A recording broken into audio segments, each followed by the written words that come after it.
Você já viu gente na academia há meses e até mesmo há anos e elas quase não mudam ou não mudam nada. E o problema delas geralmente está associado à carga de treino. Essa é a aula 2 da nossa série Não Passe Vergonha na Academia. Estamos no segundo estágio da pirâmide que eu comentei lá no vídeo 1, que hoje o estágio é a carga. É o que separa quem tem resultado de quem fica pelo caminho. Então presta bastante atenção porque isso aqui pode mudar o rumo dos seus resultados na academia. Para entender isso, o primeiro ponto é você entender o que é carga de treino.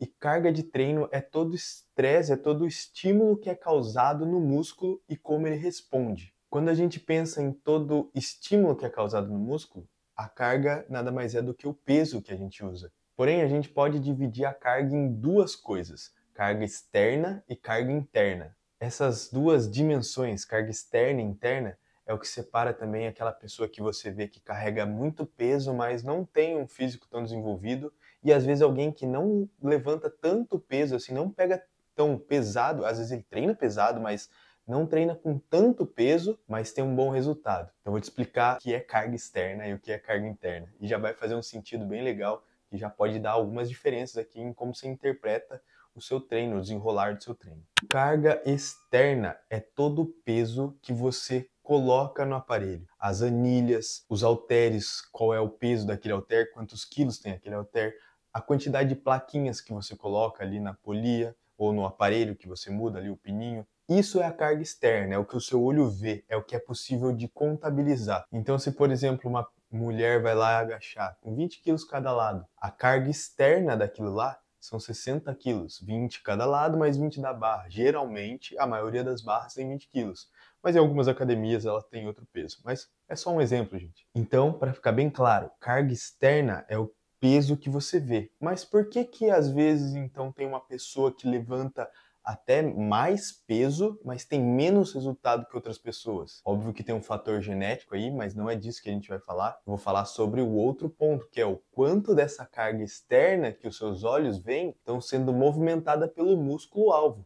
O quanto dessa carga externa realmente traz efetividade para aumentar o estímulo no músculo que você está treinando. E o quanto dessa carga externa age no músculo é o que chamamos de carga interna. Então, carga interna é o quanto o seu músculo responde, é a percepção do esforço que tem lá no seu músculo, é o quanto daquele peso você conseguiu realmente fadigar o seu músculo. A carga interna é a carga que realmente importa, porque a carga externa, se você só se preocupar com o número, com a quantidade de peso que você põe na barra, você só está treinando o seu ego e não necessariamente seu músculo, te causando resultados efetivos ali que vão ser vistos, que vão ser percebidos. A carga interna é o, o suco do negócio. Entendendo isso, que é a base.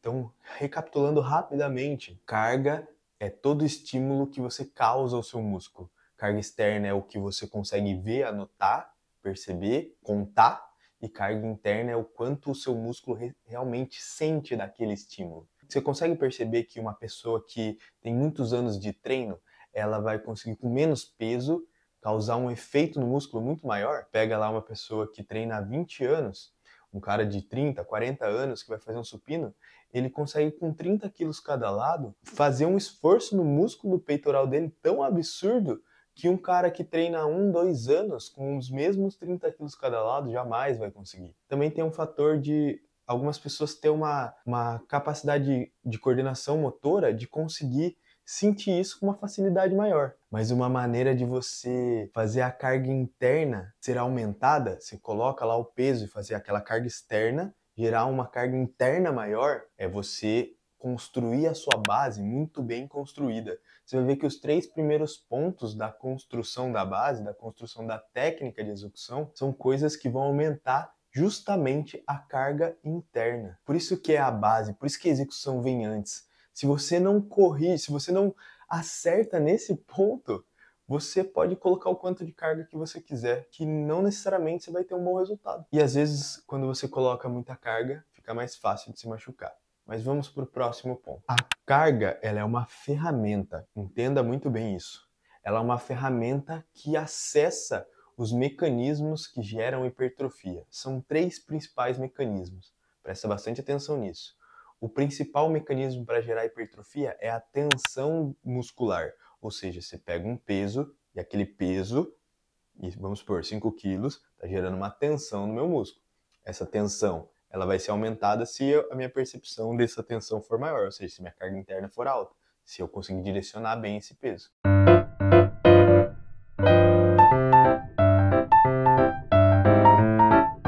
O segundo mecanismo é o estresse metabólico. Fiz 5, 10, 15, 20, 50 repetições. Isso vai estressando o meu músculo. E o terceiro mecanismo é o dano muscular. Você machuca o músculo um pouquinho para depois ele se recuperar e recuperar ainda mais forte. O corpo ele entende essa necessidade através do dano muscular, fala assim, teve pequenos danos aqui, chamado de microlesões. Teve microlesões nessas fibras musculares. Então vamos reconstruir essas fibras e reconstruir mais forte, porque essas microlesões são constantes, ou seja, ele tem um ritmo de treino, ele tem uma frequência de treino, e por isso, quando o corpo percebe, ele vai querer reconstruir e reconstruir mais forte. Pode gerar estímulo no seu músculo para ele crescer através desses 3 mecanismos, aumentando a tensão da carga no músculo, então quanto mais peso você coloca, quanto maior é a carga externa e interna do seu músculo, maior é a tensão. Quanto maior é o estresse, ou seja, o número de repetições, o quanto daquele estímulo extenua o músculo, aumenta o estresse, que é um outro mecanismo, e quando você tensiona demais ou estressa demais, isso vai causar microlesões nos seus músculos, que vai atingir o terceiro mecanismo, que é o dano muscular. Esses 3 mecanismos, eles estão amarrados, assim, não dá para você separar um do outro. Porque quando tem tensão muscular, também gera estresse. Quando tem muito estresse, também gera tensão. E quando tem muita tensão, gera dano. Quando tem muito estresse, também gera dano. Tem uma maneira de você focar em cada um deles. Mas existem estratégias para você focar em cada um deles, que vão vir no próximo vídeo, que é o volume, que é o passo 3 ali, nessa nossa construção aqui de vídeos. E aí você manipula a carga para você conseguir atingir ou mais o mecanismo da tensão, ou mais o mecanismo do estresse, ou mais o mecanismo do dano. E sem a carga adequada, nenhum desses 3 mecanismos é estimulado o suficiente para gerar resultado. Ou seja, você pode ter uma execução impecável, mas se você não tem carga suficiente, você não gera estresse suficiente, você não gera tensão suficiente, você não gera dano suficiente para que exista uma necessidade de crescimento muscular. Então a hipertrofia, ela depende da carga. Mas uma informação extra é que o principal estímulo, o mais eficiente que tem se mostrado pela ciência, é a tensão mecânica. Então se você aumenta a tensão mecânica, ou seja, se você aumenta a carga, você aumenta a quantidade de peso que você coloca num aparelho, sem mudar a execução, isso aqui é muito mais efetivo do que se você procurar os outros 2 mecanismos. Apesar de, como eu falei, eles estão amarrados, não tem como aumentar um sem também aumentar o outro consequentemente. Mas se você focar mais na tensão mecânica sem perder a execução, talvez aqui esteja a fórmula do resultado contínuo e constante. Ficou redundante, né? Mas eu acho que você entendeu. Agora a gente atinge uma parte bem importante do vídeo, que é como eu uso isso na prática para ter mais resultado. Se você criar um critério de progressão. Se você está na musculação há um tempo, está tentando buscar hipertrofia ou definição muscular há um tempo, você já ouviu falar sobre a sobrecarga progressiva. E é justamente o que eu te expliquei aqui nos minutos anteriores a esse ponto do vídeo. Sobrecarga progressiva é a necessidade de aumentar a carga para sempre aumentar o estímulo para que o corpo continue se adaptando e o músculo continue crescendo. Se você cria um critério de sobrecarga, de aumento da sobrecarga, você acha uma estratégia para continuar aumentando de uma maneira que se torne efetiva. Eu vou resumir isso para ficar mais fácil. Vamos lá. Você tem lá no seu treino os exercícios que você vai fazer e a quantidade de repetições que você vai fazer, de séries e repetições. É bem comum que isso seja entre 3 séries ou 4 séries de 8 a 12 repetições. É o mais comum. Não é a única coisa que funciona, mas é o mais comum. Então, vamos pegar um exercício, uma puxada. Aí você vai fazer a puxada 3 séries de 10 repetições. Se você coloca uma carga que você percebe que consegue fazer 12, 13, 14 repetições, isso já deve ser para você um sinal de que você deve aumentar a carga. Ah, João, mas eu aumentei a carga e agora eu só consigo fazer 8 e no meu treino está 3 de 10. Continue fazendo 8 e se esforçando para não perder a técnica e tentar chegar nas 10 repetições. Você pode usar isso como critério. Sempre que você conseguir fazer mais que 10, você aumenta a carga, aí você não vai conseguir fazer 10, você vai conseguir fazer 6, 7, 8 repetições, 9 talvez. E aí você se esforça, continua ali a cada treino tentando chegar nas 10, e quando conseguir passar de 10, você aumenta a carga de novo. Foi nesse pensamento que nasceu a faixa de repetições. É muito comum alguns personagens, alguns treinadores, algumas pessoas que montam treinos usarem faixa de repetições. Por exemplo, 3 séries de 8 a 10. O que ele está querendo dizer com isso? Que quando você colocar o peso, você tem que chegar no próximo do seu limite entre 8 a 10 repetições. Se você consegue fazer mais que 10 repetições, está na hora de você aumentar, para que você fique dentro dessa faixa. Faz sentido para você? Qual é o critério que eu recomendo, porque fica mais fácil de você seguir? É o seguinte, faz lá suas repetições com o peso que você tem, que você já faz o seu exercício. Aqui no nosso exemplo é a puxada. Então vamos supor que você colocou lá na barrinha 40 quilos. Então você fez lá 10 repetições. Na última série desse exercício, faz até a sua falha máxima, até vai contando as repetições até você não aguentar mais fazer, até o movimento não sair mais certo. Então foi lá 10, 11, 12, 13, 14, pá, falhou. Beleza, anota isso. Agora você sabe que você, no seu limite, você faz 14 repetições. Então o peso tá leve para você, porque ali no seu treino tá para fazer 10 e você conseguiu fazer 14 com aquele peso. Então no próximo treino você vai aumentar a carga. Mas como que você vai lembrar de aumentar a carga se você não anotar? Então, se você tem um treino que já está muito bem decorado, assim, já tem uma facilidade até mesmo para lembrar dessas coisas, beleza, você não precisa anotar, mas eu recomendo que anote. Esse, para mim, é um mecanismo que eu prefiro quando a pessoa não tem um nível de treinamento avançado. Porque quando a pessoa já está acostumada, você pega um fisiculturista, você pega uma pessoa que treina há 5, 10 anos, ele já sabe muito bem quando ele está próximo de chegar até a falha mesmo. Agora, quando uma pessoa não tem tanto tempo de treino, ela tem uma certa dificuldade de saber quando ela chegou até a falha ou se ela não chegou. Então, pega e usa a última série para perceber isso. Agora, com pessoas mais avançadas, já vou pela percepção de esforço. Eu falo para elas o seguinte: quando vocês chegarem faltando uma ou duas repetições para sua falha total, sem perder a execução, sempre, sem perder a técnica, sempre. Quando você faltar apenas uma ou duas repetições ali para a falha e você tem uma meta de fazer 10 repetições, então se você chega em 10 repetições e percebe que conseguiria fazer mais uma ou duas repetições, já está na hora de aumentar a carga. Para daí chegar e focar em fazer 10 repetições de novo, até o ponto que perceba que dá para fazer 11 ou 12. Aí quando você perceber que dá para fazer 11 ou 12, você aumenta o peso, vai lá, você vai provavelmente cair o número de repetições, porque agora está mais pesado, e aí faz esse ciclo eternamente, eternamente, até mudar seu treino, até mudar os exercícios. Espero que você tenha percebido o quanto é importante a carga para dar um estímulo contínuo, para que a hipertrofia, o resultado seja contínuo. Você vai precisar lembrar das cargas que você usa em cada exercício. Só que são vários exercícios e o treino muda geralmente. A maioria das pessoas fazem treinos que mudam no mínimo do mínimo a cada 2 ou 3 meses. Então é legal você ter um bloco de notas. Quem é mais raiz tem um caderninho ali para você poder anotar as repetições que você faz, a carga que você usou. Se você usa o primeiro método que eu falei, que é na última série fazer até o limite, na última série você vai anotar, fiz 14 repetições com 60 quilos. Então no próximo você sabe que você vai ter que colocar pelo menos 61 quilos ali para progredir, entendeu? Porque a sobrecarga progressiva é o que realmente muda o jogo para quem quer ter resultado o tempo todo. Então se você não quer ser igual as pessoas que eu falei lá no começo do vídeo, que treinam por meses ou anos e não tem resultado nenhum, é legal que você anote, porque vai ser mais fácil de você conseguir saber qual o nível de progressão. E até mesmo depois é legal você pegar essas anotações e falar assim, caraca, olha, em janeiro eu estava fazendo supino com 22 quilos, agora eu estou fazendo com 35. Foram 8 meses e olha a progressão que eu tive. Nossa, no agachamento, comecei agachando, fazendo 10 repetições para 5 quilos cada lado. A primeira vez que eu agachei. Agora já faz 6 meses que eu estou fazendo agachamento continuamente e estou fazendo com 18 quilos cada lado. É legal ver a progressão, você vê o quanto você evoluiu. E se você vê que tem progressão, é óbvio que seu músculo vai mudar. Não tem como seu corpo continuar o mesmo se você tem progressão. Não faz nem sentido.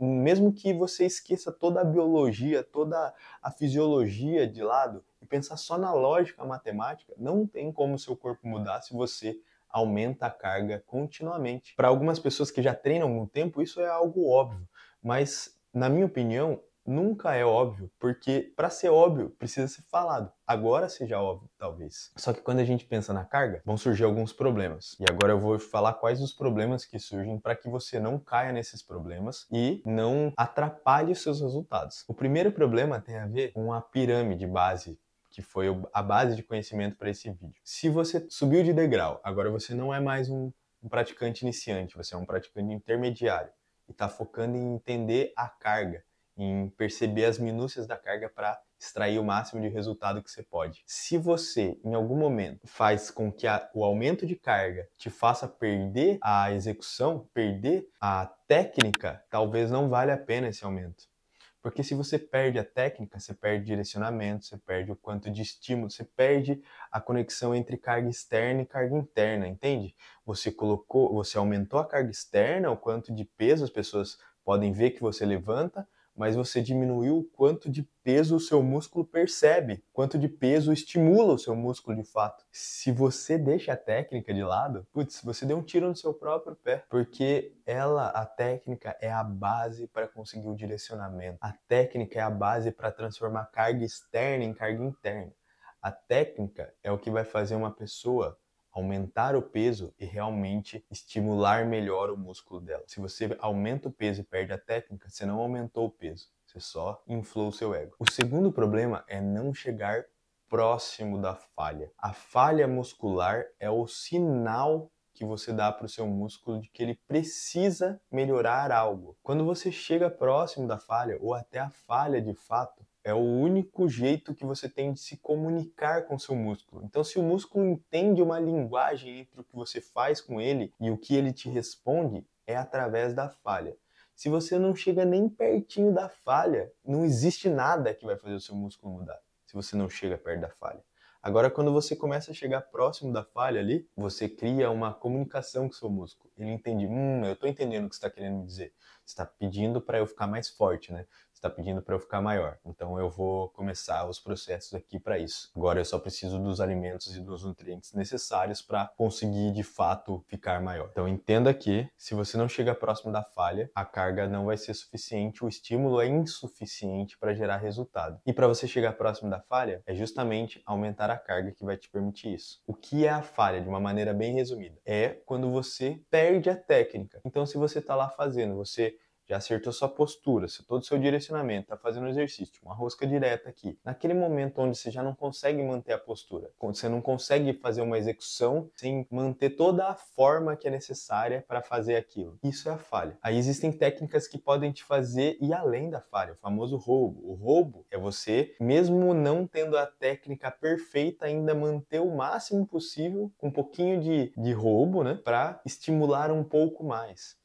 Você pode fazer repetições parciais, está fazendo lá, por exemplo, fazendo um crucifixo, movimento completão. Aí de repente começa a chegar próximo da falha e você percebe, putz, nessa aqui agora não vai dar para ir outra, hein? Se eu for outra vai sair tudo roubado. Então eu vou fazer parcialzinho aqui, ó, fazer uma repetição mais curta para eu continuar entregando mais estímulo. Mas isso já são técnicas lá da última fase da pirâmide, já são técnicas avançadas. Você não deve se preocupar com isso por agora. Se você está entendendo o que é a carga ainda, se preocupe mais para frente. Isso aqui é algo que uma pessoa que estagnou, uma pessoa que está num nível muito avançado deveria se preocupar. O terceiro problema que pode acontecer é não registrar o treino. Eu já falei bastante disso no vídeo, então não vou me estender aqui. Mas é importante que você tenha alguma maneira de anotar. Se você tiver um cérebro magnífico, anote dentro do seu cérebro. Mas se não, use o bloco de notas ou um caderninho, para que você consiga anotar a sua progressão. Não tem como não ter resultado se você anota essa progressão. Quarto problema é o ego lift. Quando você foca em aumentar o peso mais para ser visto pelas outras pessoas do que porque você quer aumentar o nível de estímulo. Aí você acaba abrindo mão da técnica, abrindo mão da execução com uma boa qualidade, só pelo peso. E aí isso também é um tiro no pé, sabe? Você vai acabar colocando mais risco ali na sua execução, a chance de se machucar é muito maior, que você vai estar colocando um peso que você não vai conseguir dominá-lo tão bem, não vai conseguir direcioná-lo tão bem para o seu músculo ali, para ser um estímulo eficiente. E aí, cara, não vale a pena. Você está treinando para quê? Você está treinando para ter resultados, não é? Então foca mais em conseguir direcionar esse estímulo do que tentar impressionar as pessoas que estão te vendo. Já vai ser impressionante quando você tiver um bom resultado. O quinto problema é não respeitar a amplitude. É muito comum as pessoas colocarem muito peso e aí começarem a reduzir a amplitude. Uma coisa que acontece muito comigo lá no personal, ao vivo lá. Eu aumento o peso, falo assim, tá de boa, beleza, conseguiu fazer 10 repetições, vamos tentar colocar mais 5? A pessoa fica com uma certa insegurança, não consegue descer tão bem no leg. Eu prefiro que vocês foquem na amplitude com uma boa carga do que aumentem o peso a ponto de perder a amplitude, ou de aumentar o peso e se colocar em uma amplitude de risco.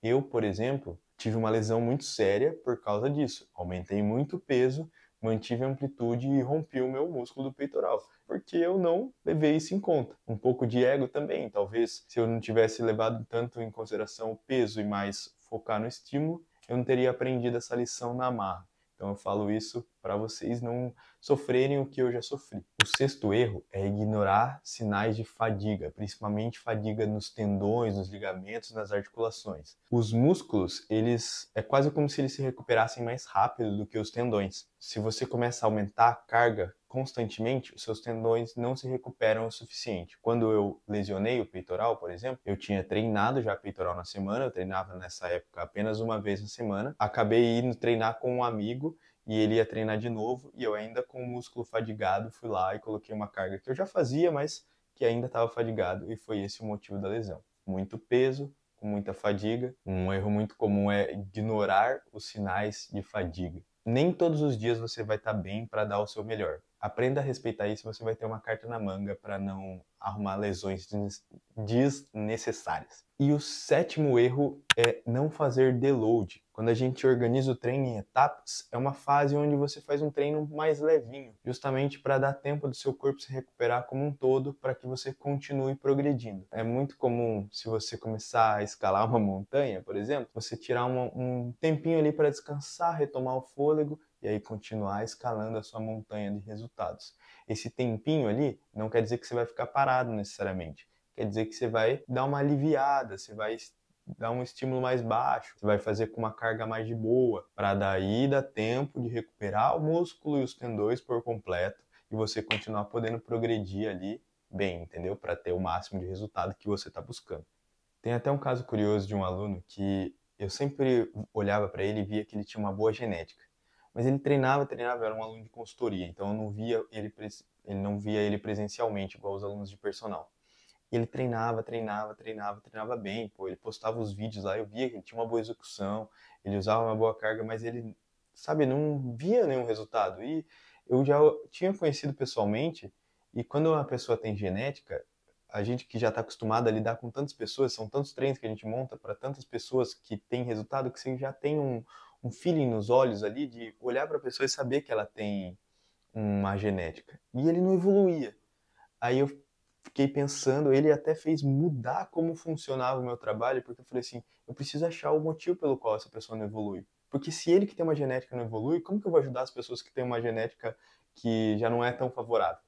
E aí foi quando eu desenvolvi um método de análise, um método de anotação da carga e da progressão por causa dele, que eu coloco em prática até hoje, e é o que destrava qualquer resultado. Porque como eu falei em uma parte anterior do vídeo, e lá nas suas anotações, no começo do ano você fazia agachamento com 5 quilos e agora está fazendo com 25, o seu corpo vai ter mudado. Não tem como o mesmo corpo que só aguentava fazer 5 quilos no limite, agora fazer com 25 quilos no limite e não ter mudado, não ter crescido, não ter se fortalecido. É muito importante você conseguir juntar todas essas questões da carga.